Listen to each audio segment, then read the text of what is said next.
اعوذ باللہ من الشیطان الرجیم بسم اللہ الرحمن الرحیم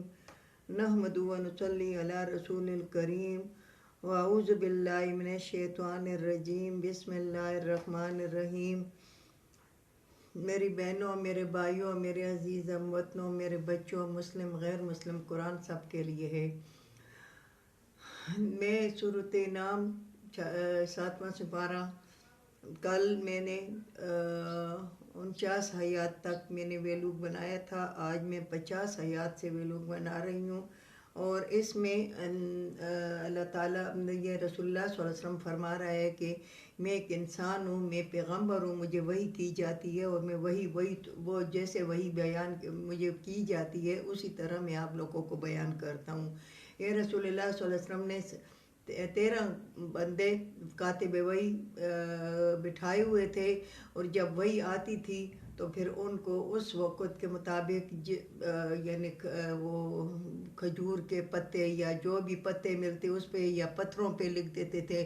یا وہ یہ چمڑے جو ہوتے ہیں گائے بھینس کے تو اس پہ لکھ دیتے تھے، ان کو دھو کے یہ صفا کر کے یہ چٹائیاں یا اس سے بنائی اور اس پر لکھ دیتے تھے، تو پھر اس پہ اس طرح قرآن جمع ہوا تھا۔ قرآن جمع ہونے کی ایک علیحدہ تاریخ ہے۔ اللہ تعالیٰ ہمیں اس پر قرآن پر عمل کرنے کی توفیق عطا فرمائے۔ اللہ تعالیٰ کہتا ہے کہ قُل لَا أَقُولُ لَكُمْ عِندِي، میں نہیں کہتا تم کو کہ میرے پاس خزائن اللہ، میرے پاس خزانے اللہ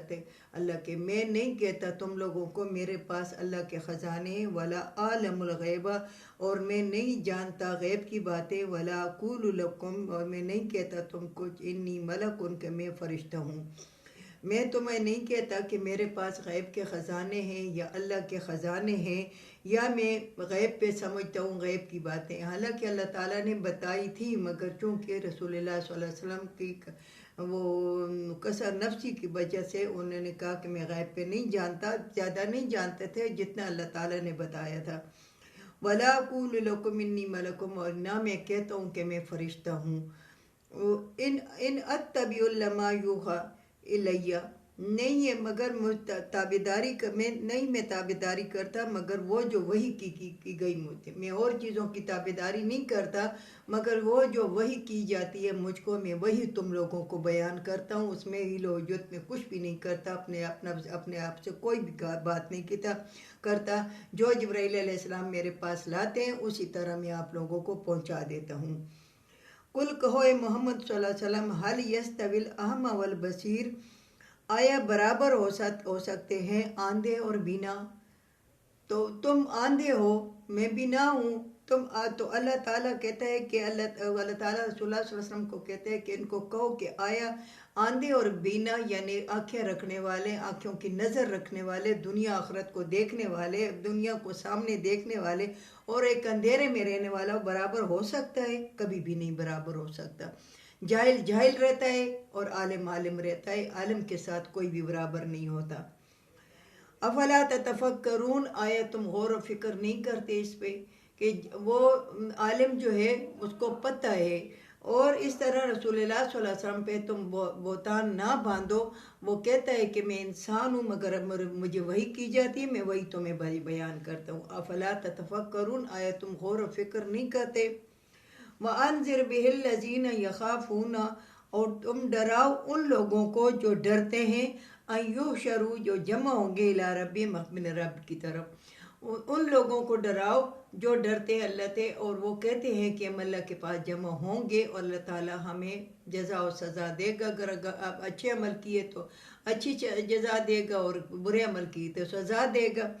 ان لوگوں کو تم ڈراؤ، یعنی جو سمجھتے ہیں، جو سمجھنے والے ہیں، جو سننے والے ہیں، جو دیکھنے والے ہیں۔ وَمِن دُونِهِ لَهُم مِّن دُونِهِ،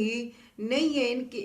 ان کے لیے سوائے اللہ کے ولی ولا شفیع، نہ ولی، نہ دوست، اور نہ شفاعت کرنے والا۔ تم ان لوگوں کو ڈراؤ کہ وہ ڈرتے ہیں کہ ہم اللہ کے پاس جمع ہوں گے، پھر ان کے لیے نہ کوئی سوائے اللہ کے نہ کوئی دوست ہوگا اور نہ کوئی شفارسی ہوگا، نہ کوئی دوست ہوگا کہ ان کی شفارت کرے، نہ کوئی شفارسی ہوگا کہ ان کی شفارت کرے۔ حالانکہ نیک لوگوں کی سفارش نیک لوگ کریں گے، حافظ قرآن کریں گے، اولیاء بزرگ کریں گے، ترجمے سے قرآن پڑھا ہو، اس پہ عمل کیا ہو اور اللہ تعالیٰ کے احکامات کے مطابق زندگی گزاری ہو، وہ سفارش کریں گے۔ تو ان کے لیے نہ کوئی دوست ہوگا نہ کوئی سفارشی ہوگا، لعلہم یتقون، ہو سکے کہ یہ پرہیزگار بن جائے۔ پھر یہ کہتے تھے کہ تمہارے پاس بیٹھتے ہیں یہ غریب لوگ، یہی نوح علیہ السلام کا بھی پیچھے قصہ آئے گا انشاءاللہ، میں وہاں بھی پھر وہ تمہیں بتاؤں گی۔ رسول اللہ صلی اللہ علیہ وسلم ہر پیغمبر پر یعنی غریبوں نے ایمان لایا ہے، تو غریب اس کے پاس بیٹھتے تھے، تو پھر انہوں نے کہا کہ ہم مکے کے سردار ہیں اور ہم مکے کے سردار ہیں اور غریب تمہارے پاس بیٹھتے ہیں اور ہمیں برا لگتا ہے، یہ ہمارے شایان نشان نہیں ہے، استغفر اللہ۔ وَلَا تَطْرُدِ الَّذِينَ يَدْعُونَ، اور تم مت دور کرو اپنے سے ان لوگوں کو جو یدعون ربہم، جو پکارتے ہیں اپنے رب کو، بالغداۃ والعشی، صبح اور شام۔ تم ان لوگوں کو ان لوگوں کے کہنے پر جو کہ اپنے آپ کو بڑا سمجھتے ہو، اپنے آپ کو بڑا ہی وہ سمجھتے ہیں، وہ ان لوگوں کے کہنے پر تو ان لوگوں کو اپنے آپ سے دور نہ کرو جو اپنے رب کو پکارتے ہیں صبح اور شام۔ یریدون وجہہ، اور یہ ارادہ رکھتے ہیں اللہ کی رضامندی کا، یہ تمہارے پاس آتے ہیں صرف اللہ کی رضامندی پر، تم پر ایمان لاتے ہیں، اللہ پر ایمان لاتے ہیں، ان کو اللہ کی رضا ضرورت ہے، تو ان لوگوں کو اپنے آپ سے دور نہ کرو، ان کو اپنے آپ سے نہ نکالو، اپنے تمہارے پاس آئیں تو پھر ان کو نکالو نہیں۔ ما علیک من حساب من شیء، نہیں ہے تمہارا حساب ان پر جو وہ کرتے ہیں، کیونکہ یہ کہتے ہیں کہ یہ کسائی ہیں اور یہ نائی ہیں اور یہ وہ، تمہارا حساب نہیں ہے وہ جو کرتے ہیں، وما من حسابک، اور نہ ان کا حساب ہے تم پر کچھ چیز کا، نہ تمہارا حساب ہے ان پر کسی چیز کا کہ تم وہ کیا کرتے ہیں، بس وہ دیکھو کہ وہ اللہ تعالیٰ کو پکارتے ہیں اور اللہ تعالیٰ کے احکامات کے مطابق وہ زندگی گزارتے ہیں، اور نہ ان کا نہ تمہارا حساب ان پر ہے کسی چیز کا، اور نہ ان کا کوئی حساب ہے تم پر اسی چیز کا۔ فَتَطْرُدْهُمْ فَتَكُونَ مِنَ الظَّالِمِينَ، اگر تم ان کو اپنے آپ سے دور کرو گے یا نکالو گے تو پھر اللہ تعالیٰ کہتے ہیں تم ظالموں میں سے ہو جاؤ گے۔ یہ اللہ تعالیٰ رسول اللہ صلی اللہ علیہ وسلم کو کہتے ہیں، اصل میں ہمیں کہتا ہے، کیونکہ ہم امیر کو زیادہ توجہ دیتے ہیں اور غریب کو نہیں دیتے، ہم امیر پر زیادہ لٹو ہوتے ہیں اور غریب کو پوچھتے بھی نہیں ہیں۔ غریب ہمارے پاس آ جائے تو غریب کو جانتے بھی نہیں ہیں کہ وہ کون ہے، ہمارا رشتہ دار ہے یا کوئی جاننے والا ہے، اور امیر اگر کوئی دور کا بھی آ جائے تو اس کے لیے ہم بچ جاتے ہیں، ہم یہاں بیٹھو اور وہاں بیٹھو اور یہ کرو وہ کرو۔ تو میری بہنوں میرے بھائیوں، جو متقی ہیں جو پرہیزگار ہیں، اگر وہ غریب ہیں تو ان کو اپنے آپ سے دور نہ کرو، ان کو اپنے گھروں سے نہ نکالو، ان کی وجہ سے تمہارے گھروں میں رزق آتا ہے، ان کے گھروں میں